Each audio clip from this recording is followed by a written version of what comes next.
Hi everybody, Colin Tansley, Peter Taylor, Risk of Watchdogs Live. Yeah, good morning everybody, and morning Colin. Morning Peter. So it's our weekly walkthrough of some of the things we think you should know about cyber and fraud. And the purpose of this is about raising awareness, knowledge, but we're both sort of fans of crime prevention and trying to keep you safe. So it applies in both your business and personal lives. So hopefully you find it helpful. Feel free to comment. That's always helpful. We like to know that people are watching. Equally, if you've got any questions. So I'm only going to cover one piece this week, and it came out of Cyber Bytes about organised cybercrime, with a piece around the Italian mafia are now involved in cybercrime. Again, surprise, surprise, Peter. So we shouldn't be at all surprised that organised criminal gangs are involved in cybercrime. It's an easy way to make money, do what they need to do. Well, the mafia have always been so good at milking everything, haven't they?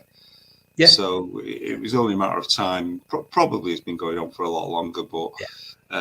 You know, if organised cybercrime uses stuff like bogus passports, bogus documentation, all the a lot of the facilities that cyber criminal gangs can provide them with, but with somebody like the big organised gangs, you might supply them for 6 months or a year. But there will come a point where they'll make you an offer you cannot refuse, and you become part of their capability. Yeah, if you are a cyber criminal.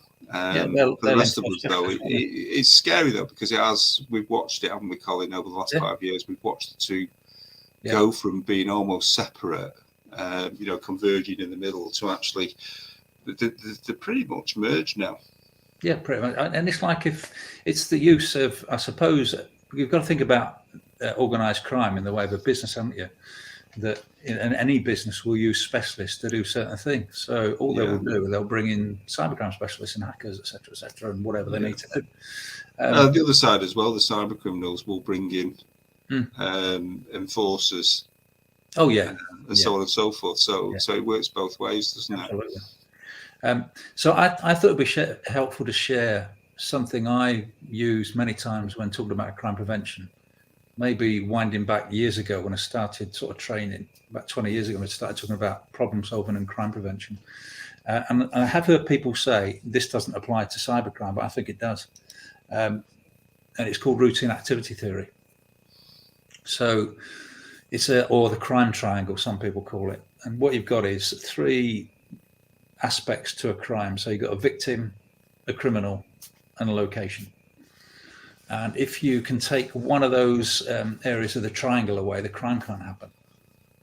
Sometimes you can't do that, but what you can do is put interventions in to make it more difficult in terms of prevention. So in terms of cybercrime, using that as an example, as a victim, education is really important. If we can educate and raise awareness, part of what we're doing now, really, I suppose, then we can make them more aware and less likely to respond to a phishing email or a scam of some sort. I would always advocate that in terms of the other side, the criminal, leave that to law enforcement, where we are now. We used to be there, we know, but they're the people who will deal mostly with that.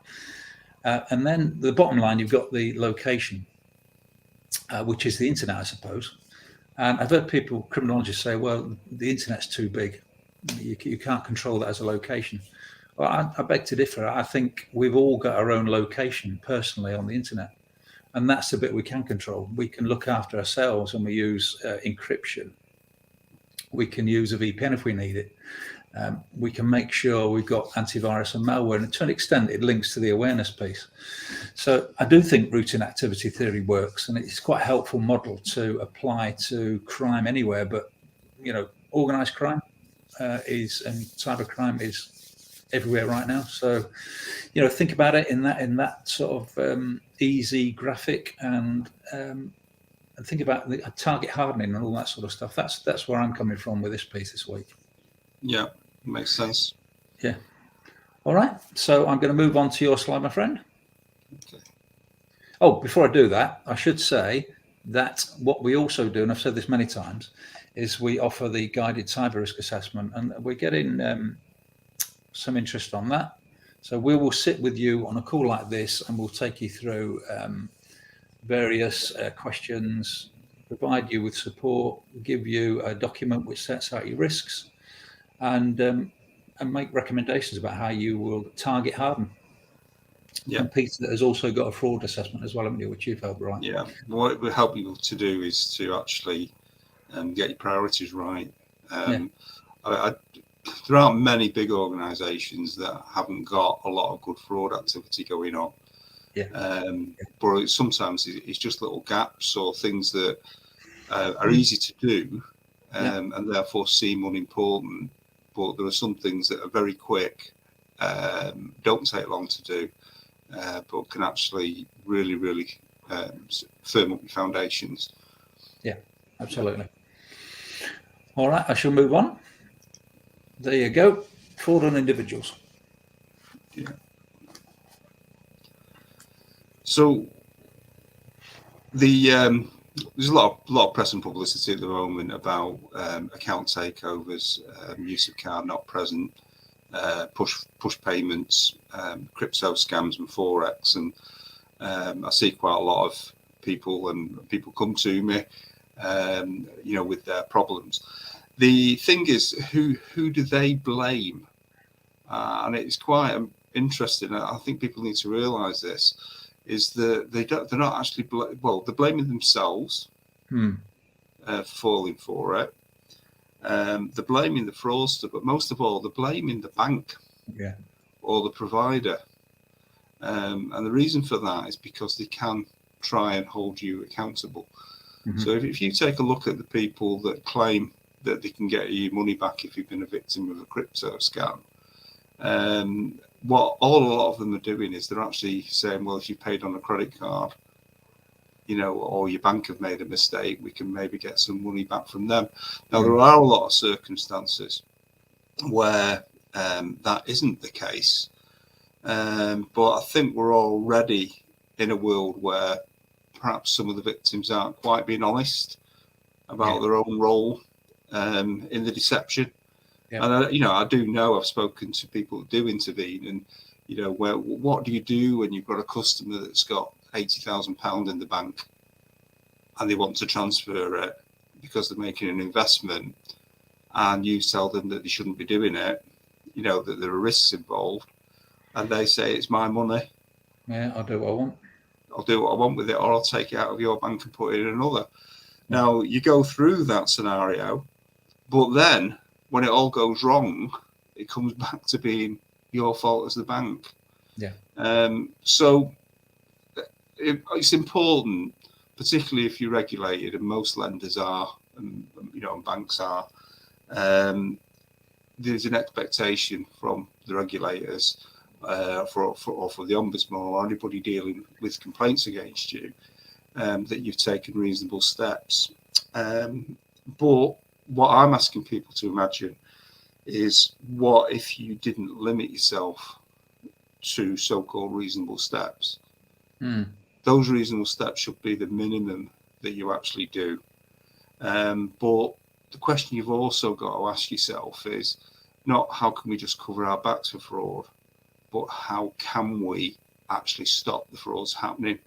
How can we protect our customers better? How can we educate them better? One thing that is I've absolutely no doubt about is that if you look at your employees, you might have 10 employees, you might have 10,000 employees, and they will all have different levels of streetwise awareness or whatever when it comes to things like phishing, smishing, people on the phone, and security. They'll all have different levels. But if you have taken on somebody who knows how to look after themselves, they will look after you, your organisation better, and they will look after your customers better. So, as say, repeat again, that the education side is absolutely vital. And I think one thing that we have shown is a lot of these, e-learning sessions where you go through and tick a box, and it's evidence that you spent 15 minutes, so therefore you're competent. They've not worked, have they? Look at the huge rise in fraud, corruption, money laundering, and everything else. And part of that is because people were doing what I call the reasonable steps, so they could say, well, look, we've got these golden policies in place. Whereas what has happened through the stronger customer authentication, some of the initiatives that I've seen and work from people like the National Cyber Security Centre and everything else, is that people are actually getting to the root problem, which is the fraudster, and actually trying to do more. But the other one I see from training as well is there's a lot of experienced people that don't quite know it all, and don't quite know what they need to know. If you look at me, I'm 30 years of insurance fraud experience, and in 2019 I decided to take the ACFS exam. And there were things that I learned. You never stop learning. You know, after 30 years, and being one of the people that wrote a lot of the training sessions, you know, in the first place. So we could all learn, but we could also need to reinforce and remember some of the things that we forgot. And also to understand why we're doing it. You know, I've had some debates with somebody this week. You know, well, what is a fraud? Well, I'll tell you what it is. I defined crime under the Fraud Act 2006. And if you're a fraud investigator and you don't know that definition, how on earth can you investigate fraud? How on earth can you validate fraud? How prove it? On earth can you say there isn't fraud? So it's basics like that, really, that we need to get back to, because I think there's a lot of confusion still around fraud. And I still believe that I reckon maybe 10% or more of the recorded frauds aren't frauds. You know, because they're civil disputes, they're using fraud as a weapon. I've seen some of that. You know, an allegation of fraud as a weapon to push a complaint, and we're just not doing enough. We really, really do need to actually take a look at some of these things and actually have reliable and accurate data and information to work with. So would you say reasonable steps is like the bare minimum? Yeah. If we just move on to the next slide. Absolutely. If we actually think about protecting individuals, there's a lot of benefits there, and it is about your reputation, about goodwill. You know, if somebody does suffer a fraud or have an attempt at fraud and you actually stop it for them, then the goodwill, time and money, because you haven't got to deal with a complaint later. It means that you've got a sustainable business model, and it can give you the edge. But more than anything, it's just simply the right thing to do. And it's about retaining customers as well, I guess, isn't it? Absolutely. We've got a comment. I missed that. Just 2 seconds.